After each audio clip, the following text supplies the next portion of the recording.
সুপ্রিয় দর্শক শ্রোতা, দেশ ভাবনার আজকের পর্বে আপনাদের স্বাগত জানাচ্ছি। আজ আমরা আলোচনা করব আমাদের রাজনীতিতে বর্তমানে সবচেয়ে আলোচিত বিষয় রাষ্ট্রপতি এবং প্রধানমন্ত্রীর ক্ষমতার ভারসাম্য বিষয়। আপনারা জানেন, বর্তমান সংবিধান অনুযায়ী আমাদের রাষ্ট্রপতির কার্যত কোনো ক্ষমতা নেই। তিনি মূলত প্রধানমন্ত্রীর ইচ্ছায় অনিচ্ছায় পরিচালিত হন।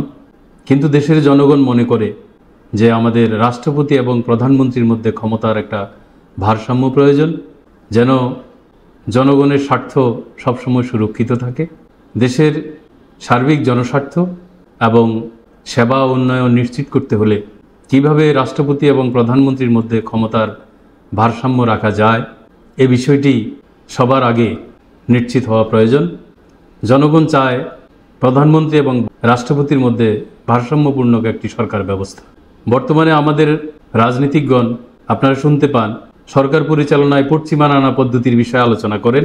ওয়েস্টমিনিস্টার সহ নানা সরকার পদ্ধতি আলোচনা আমাদের রাজনীতিকদের অনেকেরই একটা মুখস্থ পদ্ধতি বা প্যাশন হিসেবে আমরা উচ্চারিত হতে দেখি।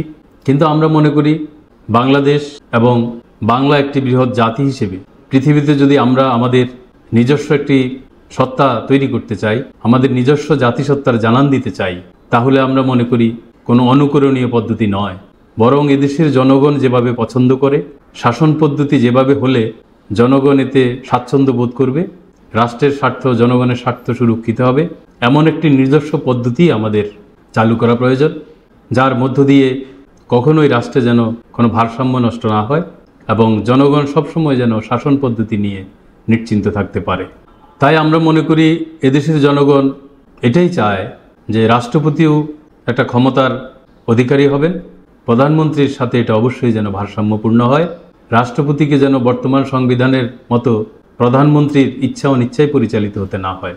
রাষ্ট্রপতি থাকবেন রাষ্ট্রের অভিভাবক এবং জনগণের যে বিষয়গুলো রাষ্ট্রপতির অধীনে থাকলে জনগণ নিশ্চিন্ত থাকতে পারবে, সেই বিভাগগুলো রাষ্ট্রপতির অধীনে দেওয়া উচিত। তাই আমরা মনে করি যে বাংলাদেশে প্রধানমন্ত্রী আইনসভার সদস্যদের মধ্য থেকে হবেন এবং রাষ্ট্রপতি জনগণের সরাসরি ভোটে নির্বাচিত হবেন। এবং রাষ্ট্রপতি যেহেতু রাষ্ট্রের অভিভাবক হিসেবে থাকবেন, তাই কোনো রাষ্ট্রপতি যেন দ্বিতীয়বার নির্বাচনের জন্য না দাঁড়ান, অর্থাৎ রাষ্ট্রপতির সামনে ভবিষ্যতে ক্ষমতার কোনো মোহ রাখা যাবে না। রাষ্ট্রপতি একবারেই নির্বাচিত হবেন 5 বছরের জন্য এবং যেই বিভাগগুলো জনগণের সুরক্ষা দিতে সবসময় নিরপেক্ষ থাকতে হবে, এই বিভাগগুলো থাকতে হবে রাষ্ট্রপতির অধীনে। যেমন আমাদের নির্বাচন বিভাগ এবং বিচার বিভাগ, জাতীয় নিরাপত্তা বিভাগ অর্থাৎ আমাদের প্রতিরক্ষা, সশস্ত্র বাহিনী বিভাগ, এটা থাকতে হবে রাষ্ট্রপতির অধীনে।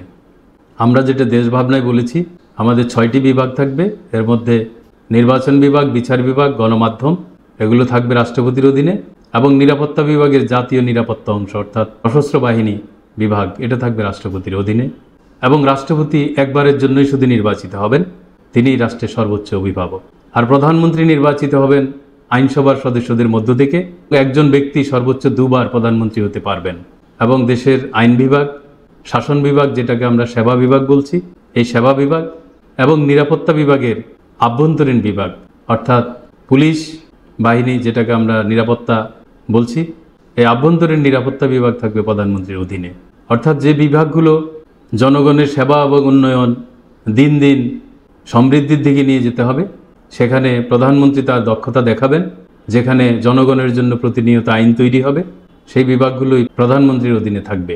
তাহলে রাষ্ট্রপতি এবং প্রধানমন্ত্রীর ভারসাম্যের জায়গাটা আমরা মনে করি এভাবেই তৈরি হবে যে একজন সফল রাজনীতিবিদ, যিনি প্রধানমন্ত্রী হিসেবে বা কোনো বিশেষ দায়িত্ব পালনের মধ্য দিয়ে দেশের জনগণের কাছে সবচেয়ে বেশি গ্রহণযোগ্য ব্যক্তিতে পরিণত হবেন, যার অধীনে কোনো দায়িত্ব জনগণ মনে করবে যে এটা নিরাপদ, এমন ব্যক্তি সরাসরি ভোটে 5 বছরের জন্য রাষ্ট্রপতি নির্বাচিত হবেন এবং তিনি একবারই হবেন।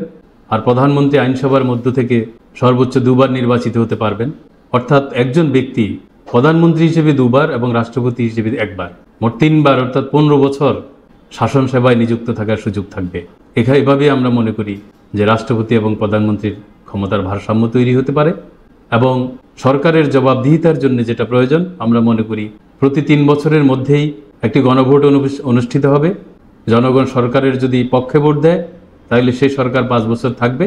আজ যদি জনগণ 3 বছরের মধ্যে অনুষ্ঠিত গণভোটে সরকারের বিরুদ্ধে ভোট দেয়, অর্থাৎ 50 ভাগের কম ভোট যদি সরকার পায়, তাহলে এই সংসদ বিলুপ্ত হবে এবং নতুন নির্বাচনের মাধ্যমে নতুন সরকার গঠিত হবে। এভাবে ক্ষমতার রশি জনগণের হাতে রাখতে হবে এবং রাষ্ট্রপতি ও প্রধানমন্ত্রীর মধ্যে ক্ষমতার ভারসাম্য তৈরি করতে হবে। আজকের এই আলোচনায় থাকার জন্য আপনাদের সবাইকে ধন্যবাদ জানিয়ে শেষ করছি।